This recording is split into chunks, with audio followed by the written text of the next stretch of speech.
Afternoon, folks. I'm standing by the railroad on the CANSO Causeway. The beautiful, wonderful CANSO Causeway connecting mainland Nova Scotia with my beloved, my wonderful, the promised land, the Holy Land, Cape Breton Island, God's country, Cape Breton Island. And the CANSO Causeway this Wednesday, in 4 more days, on the 13th of August, will be celebrating its 70th anniversary of opening. It officially opened on a damp Saturday afternoon, the 13th of August, 1955. That's before I was born and before many viewers were born. And you can see the tremendous impact, tremendous positive impact it's had in the area. Cars can dash back and forth to God's country, Cape Breton Island, and the beautiful mainland in Nova Scotia as well. You'll see in the background, you see here what is now Marine Quarry, Martin Marion Marine Quarry, Canada Limited, Cape Porcupine. And that's where the gravel, boulders, approximately 20 million ton were taken from here in between 1952 with the start of construction up through and including the official opening in 1955. The railroad actually here opened in 1954, and the official opening of the CANSO Causeway was, in fact, as I repeat myself, on Saturday, that rainy Saturday, that misty Saturday, the 13th day of August of 1955.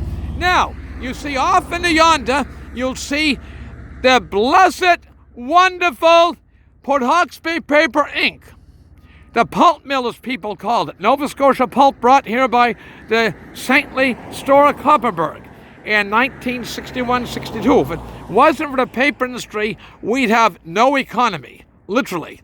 And you can see some windmills, you can see the stacks of some electricity generated Nova Scotia power, and off in the distance. And of course, the swing bridge, the beautiful, famous swing bridge. Without that swing bridge, we would be, we'd have to swim across the last bit. So when ships or boats come through, they open the swing bridge and the boats go right through, and then the swing bridge is put back in the closed position, and traffic is free to move about. There's many of the men that worked in this CANSO Causeway. One of them comes to mind is late Eddie Young. He worked as a young 23-year-old on a uke. A uke, that's a big cat Volvo type machine, taking rock off the face of the mountain, and they get dumping. It's like everything in life. Persistence is everything in life. Not even talent. Some talent helps, obviously, and some God-given brains, but it's persistence, work ethic, faith in God. And the man that had faith here was Angus L. MacDonald, the saintly Angus L. MacDonald, born in the Shore Road in Dunvegan, Inverness County, back in late 1800s. He was only, 62, 63 when he was called on to glory. He was here when they started it in 52. He died of heart disease in I think it was 54, and his widow was on the stand and cut the ribbon, Mrs. Angus L. MacDonald, as again that famous day of August 13, 1955.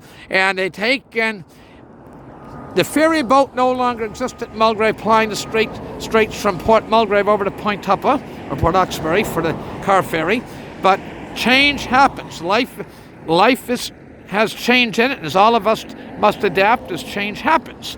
And so without this CANSO Causeway, we wouldn't have our blessed, beloved Port Hawkesbury paper, Cabot Gypsum, their predecessor companies, and Georgia Pacific operated here for decades. The Gulf Oil Refinery, which is now known as Wind Energy, they're in the process of building some big windmills, and they transship oil and so on.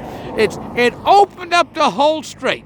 The construction of CANSO Causeway opened up the whole strait from Country Harbour to Marion Bridge, from Cape North, Victoria County, right through to Pictou County, even pulpwood coming from Prince Edward Island. So with that, I'm going to go. I wish you all the best, God bless, and God bless all the men and their helpers that worked on building this CANSO Causeway.